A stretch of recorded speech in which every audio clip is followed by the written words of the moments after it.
and located Gray, who is our suspect in this case.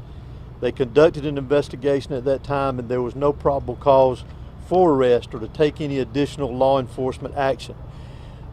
This is not recent, this is in the past, but we wanted to bring that to your attention because we are pursuing that, working with the FBI on that, and any connection to that incident that could be connected to today's incident as well. Also, we're also aware of some previous contacts that the Department of Family and Children Services in the area had with the suspect and his family, and we are pursuing that avenue as well too, to see if that has any connection with today's incident. Let me stress again, as we have many times, that this is still a very fluid investigation. It is still very active. We will have agents and there will be law enforcement personnel that will be pursuing investigative leads and collecting evidence throughout the night and into much of tomorrow, I would anticipate as well. We again ask for your patience in that. This is a criminal investigation and we're going to treat it like that. So I apologize ahead of time if we don't answer some of the questions that you may ask, so please understand. I also want to bring note to one very special thing that we do not need to forget about here, is we have heroes in our midst. We've talked about our law enforcement personnel, our fire, our EMS. Those that are deceased are heroes in my book. Those that are in the hospital recovering right now are heroes in my book. But also the heroes that we need to remember is our faculty and staff here at this school. They acted admirably. They were heroes in the actions that they took. The protocols at this school and this system activated today prevented this from being a much larger tragedy than what we had here today.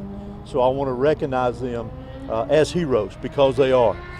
And continue with our thoughts and prayers, as has been mentioned, for the families that were lost here today, those that were lost here today, those that are recovering in the hospital, and obviously those that were affected directly by this tragedy here at the school and all of the community of Barrow County. We need to continue to have them in our thoughts and prayers. Director, thank you for doing another one of these again. Can you tell us, by chance, since he's being charged as an adult, will he be in court tomorrow? Will there be a first court appearance? Will he be booked tonight? Will that happen? He will be booked tonight. I'm not sure of the court appearance, but it will be within a reasonable amount of time. Is there anything that you can share to us about the weapon that was used, by chance? The weapon that was used in this was an AR platform style weapon. So how did Mr. Gray get the gun into this?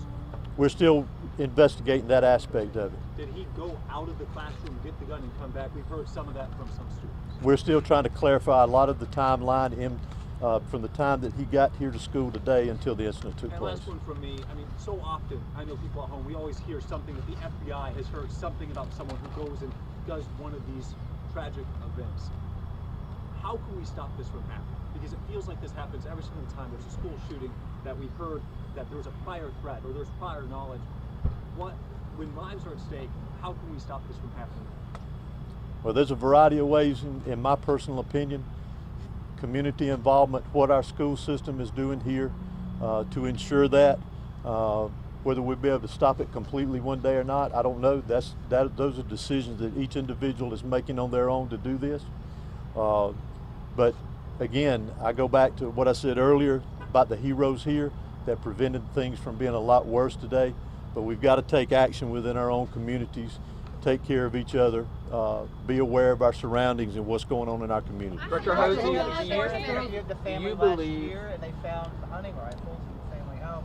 Was an AR platform weapon among those weapons that were in the home during that interview?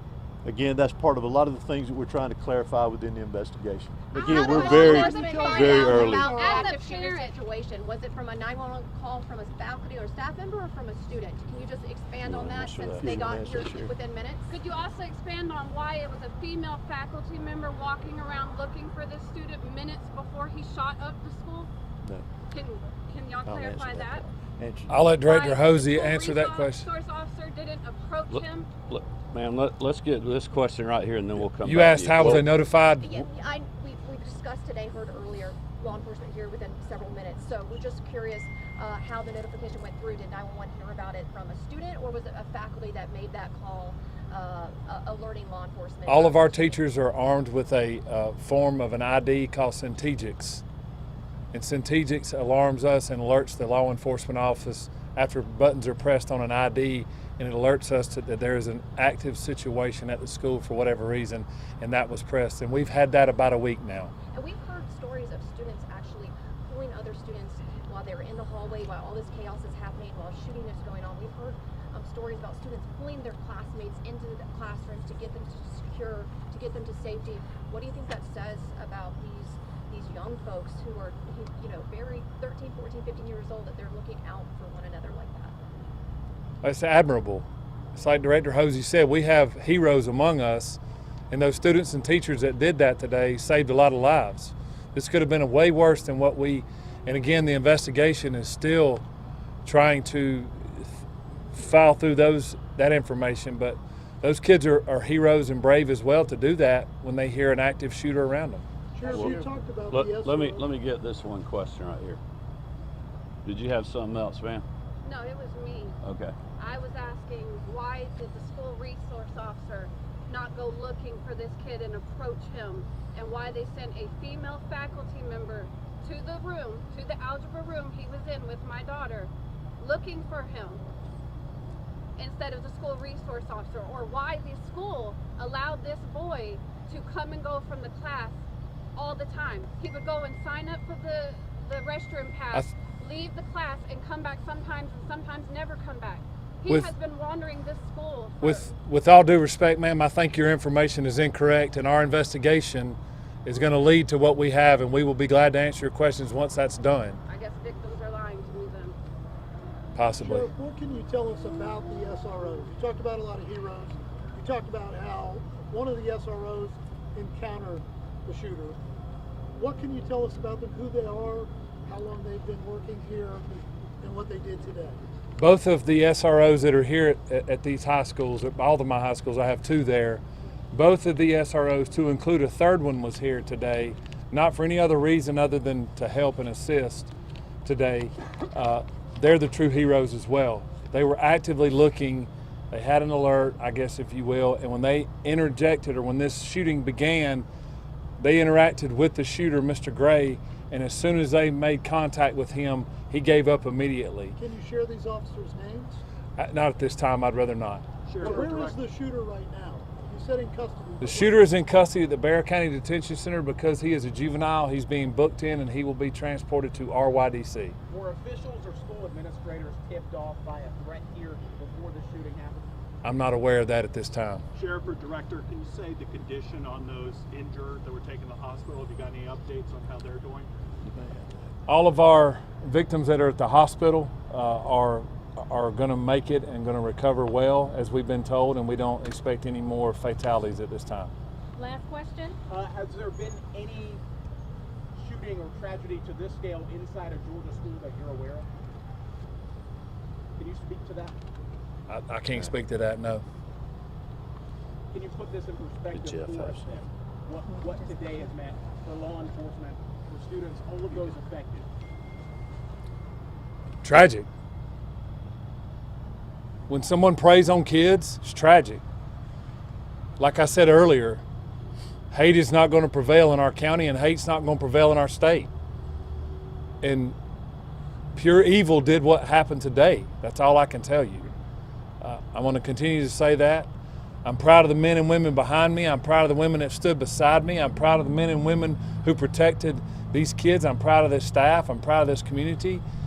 And I just ask for prayers. Thank you. Is there any more your office can do to prevent shootings like this in schools? Well, look, we've done a tremendous amount on school safety, but today is not the day for politics or policy. Today is the day for an investigation to mourn these precious Georgians that we have lost, to thank the first responders that went, into the line of fire, the school staff,